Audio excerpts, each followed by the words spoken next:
Good afternoon, all respected participant friends.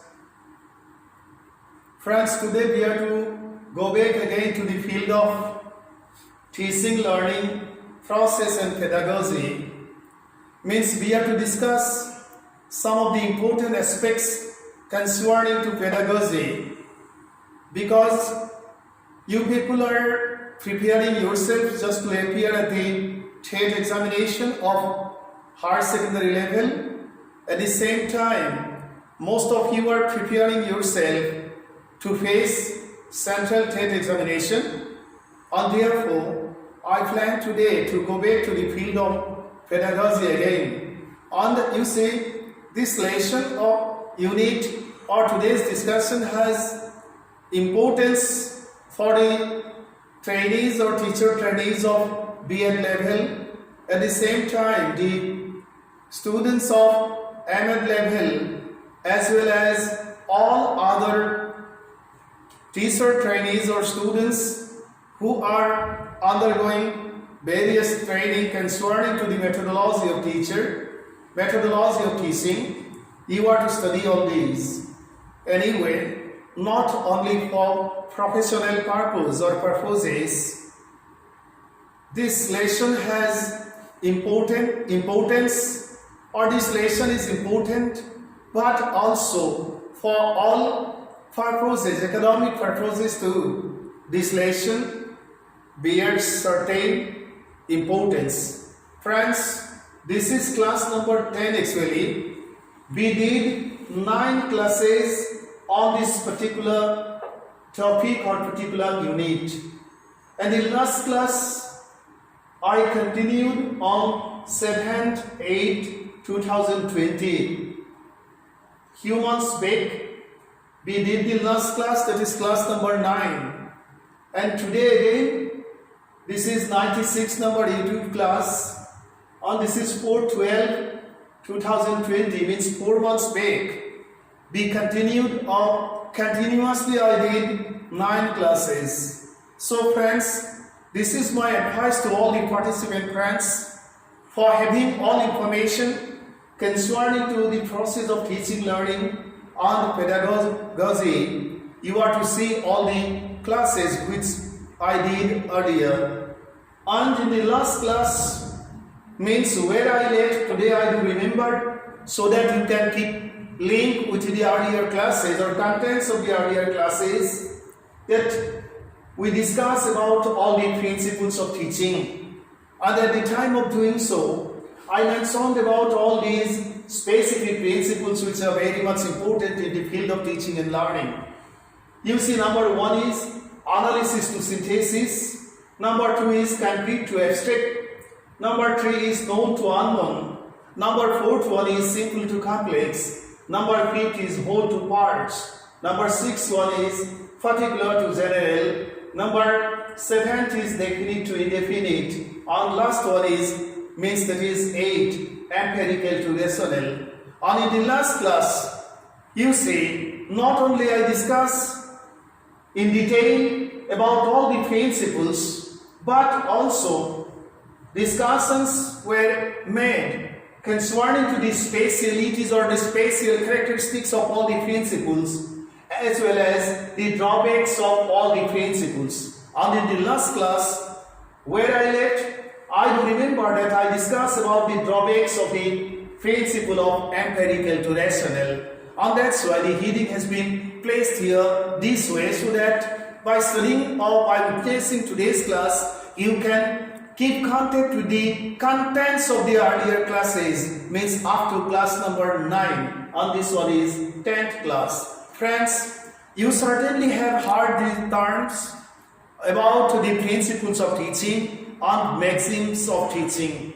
And as I work in the field of teacher training more than 15 years, so at the time of scrutinizing or examining the answer scripts of the examinees, I found that most of the examinees basically commit mistake at the time of explaining or writing about the principles of teaching as well as the maxims of teaching. Some or most of the trainees basically consider that principles of teaching and maxims of teaching are similar or same. On there they commit mistake. And today we have to go back to the field of means the maxim part, and we completed our discussion in the class number 9 concerning to the principles of teaching. And today we are to start to discuss about the maxims of teaching, which is very important for you all. Let us go back to the next slide. See, this is the heading of today's class, because the other things which I discuss with you have been for your memorization, so that you can keep close link with the earlier classes. I have repeated a little bit. Let us see the differences between the principles of teaching as well as the maxims of teaching. Friends, it has been observed that the term maxim and principle create perplexity or complexity in the minds of the readers. I have mentioned in the first sentence that basically what happens at the time of preparing, you see, we find difficulty in understanding the differences between the principles of teaching as well as the maxims of teaching. And that's why perplexity means complexity in understanding the principles as well as maxims, or finding out the differences, we commit mistake. Most of the writers have used the term principle as synonymous with the term maxim or vice versa. Some writers have, if you see or consult various books, then you will find that most of the writers have used the term principle as synonymous or maxims as synonymous. Some writers have used the term as if there is no difference in meaning, and that's why most of you basically commit mistakes at the time of writing in the examination about the principles of teaching and maxims of teaching. It is not your fault, because most of the writers have written this way, means as if the two terms do have same meaning, and in same sense, you see, writers are preparing their contents in writing or in explaining about the principles of teaching and maxims of teaching. Let us go back to the next slide. Let us see how things are, how maxims of teaching and principles of teaching are different. The term maxim has been, we have to find out or see the origin of the term maxim first.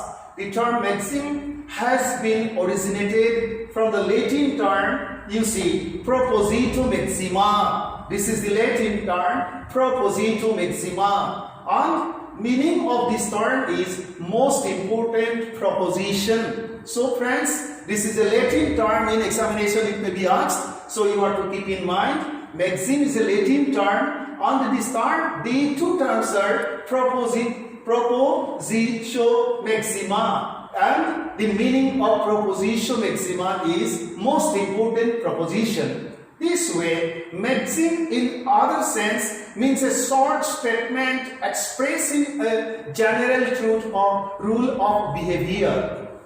This way, maxim of teaching means when we use the term in the field of teaching, very simply means the general truth or rule of teaching. See, friends, this sentence is very important. It means the general truth or rule of teaching. Some writers have explained the maxims of teaching as the maxims of education also. Means instead of using the term maxims of teaching, some writers even use the term maxims of education. Let us see the next slide.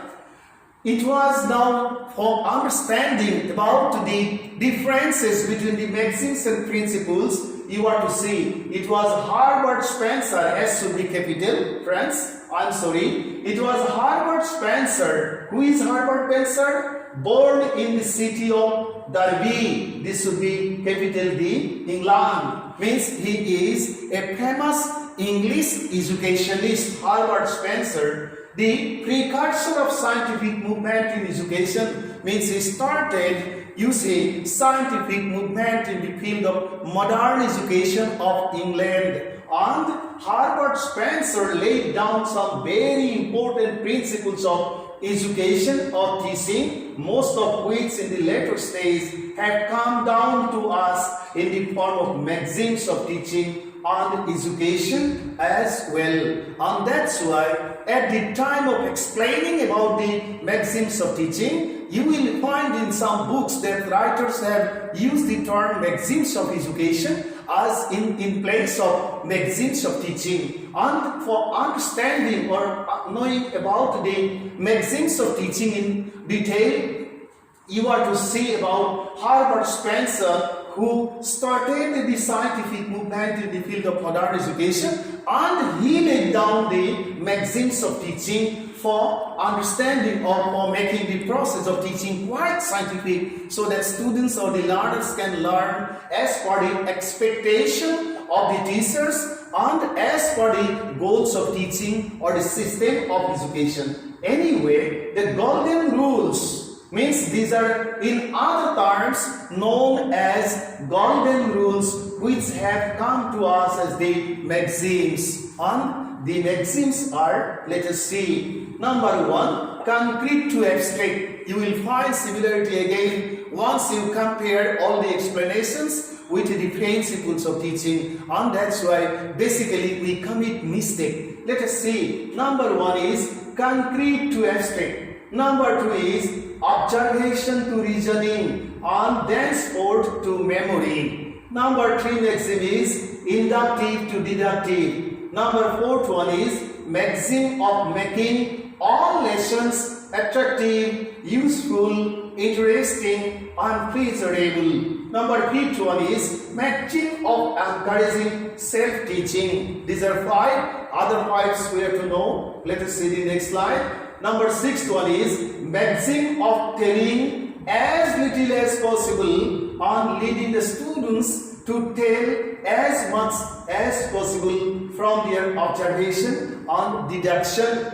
Thenceforth, 7th one is maxim of teaching through the senses. Number 8 is maxim of learning by doing, which also was prescribed by the great naturalist educationist Rousseau. Maxim of known to unknown, which is also placed as one of the most important principles. And the last one is maxim of following nature and training every faculty of the learner or of the learners. So friends, once we are to discuss about the maxims of teaching, we are to know about all these 10 golden rules of teaching or golden rules of education, which were laid down by Herbert Spencer, the great English educationist, at the time of trying to make changes or trying to bring changes towards the field of modern education with quite scientific viewpoints. So friends, for understanding about the maxims of teaching, you are to know about all these 10 golden rules. Means the maxims are in other terms known as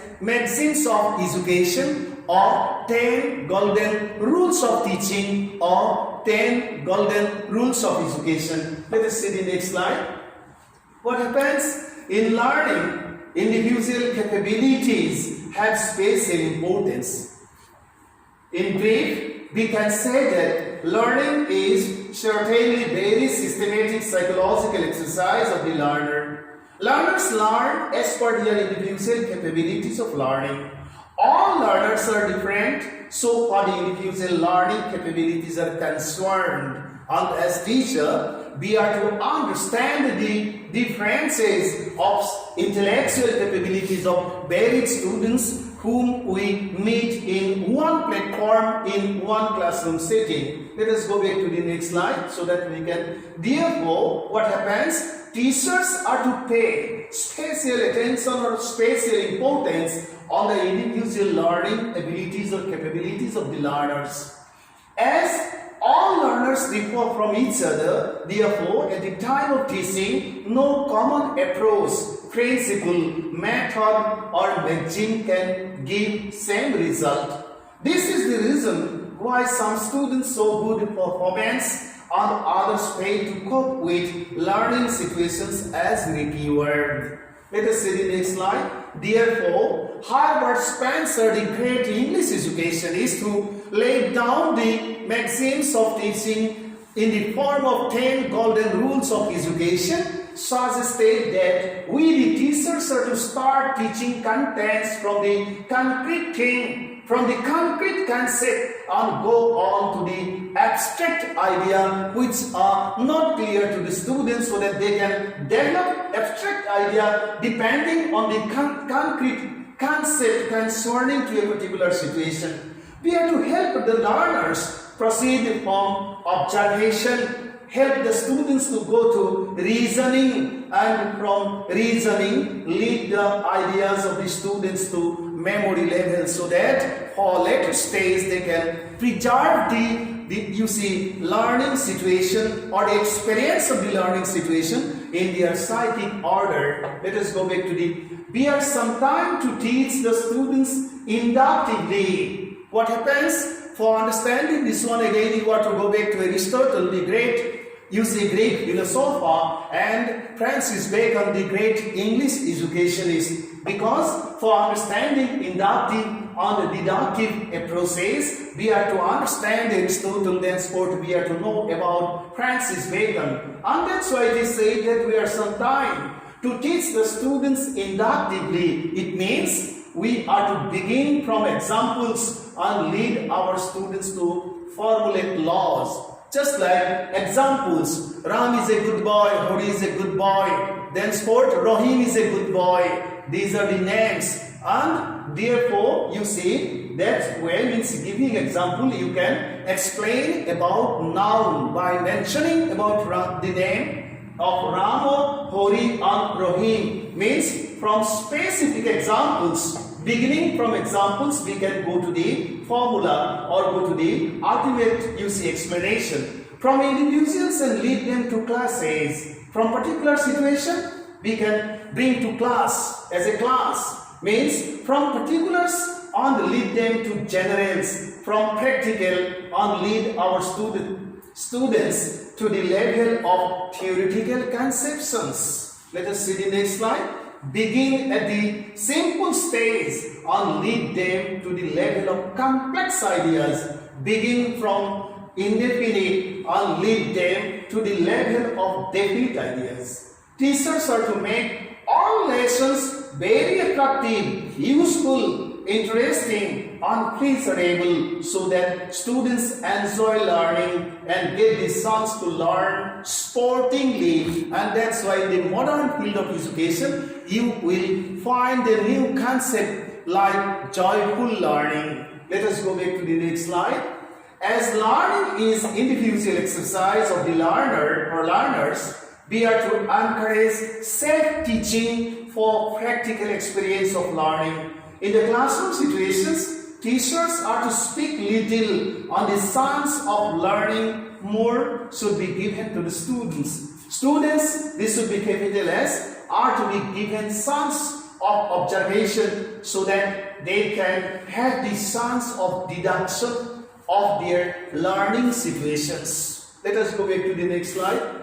It has means certainly we know the roles of the senses in the process of learning, because at the time of explaining about the concept of learning and the theories of learning and laws of learning, which I discussed in my earlier classes, we come to know that senses are the gateways of learning. Means are the five sense organs of human body. These are the these are the gateways of learning. These are the doors of human mind and the windows of human soul. And therefore, students are to be helped to learn through their sense experiences. Learning by doing should be the approach, so that students get the chance to acquire first-hand experience and information. The principle, this should be capital, the principle of known to unknown has special importance in the field of teaching as well as in the field of learning. Let us go back to the next slide. Therefore, we are to begin at the known point of learning situation and lead the students to the unknown point or level, step by step, gradually, being quite systematic and depending on psychology. Natural endowments have special importance in the process of learning, and as teachers we have to understand this. Therefore, we have to follow nature, and every faculty of the learners should be well trained so as to help them develop total attributes of own individuality for the growth of their individual personality with the help of the process of teaching which you are to impart in the classroom situation. Let us go back to the next slide.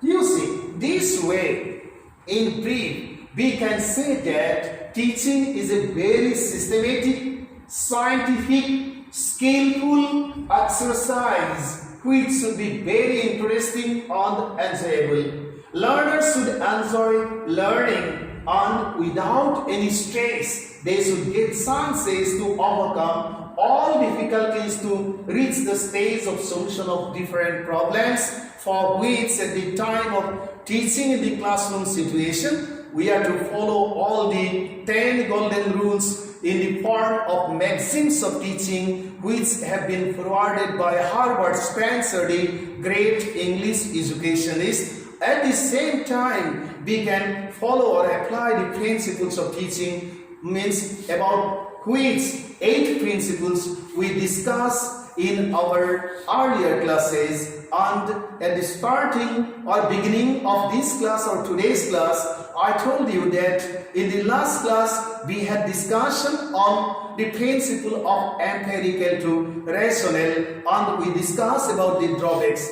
And today, you see, coming back from the field of principles of teaching, we have discussed in detail, means the maxims of teaching, which are in other terms known as the 10 golden rules of teaching, or in other terms known as the 10 golden rules of education, about which I have specified so much well here, so that you can know in detailed way. And these are up till now throughout the whole global social order, particularly in the field of education, are in practice by most of the teachers who do have special knowledge about psychology, and who certainly understand the specific importance of all such principles and maxims. So friends, for today, this much, and tomorrow or day after tomorrow I will discuss all the other contents which are very important, particularly considering the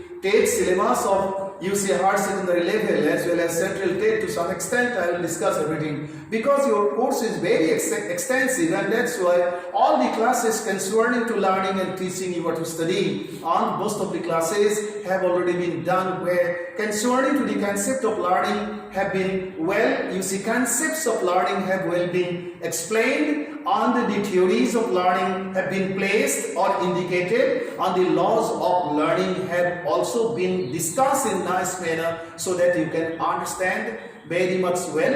At the same time, you can get the information in written format. Thank you so much.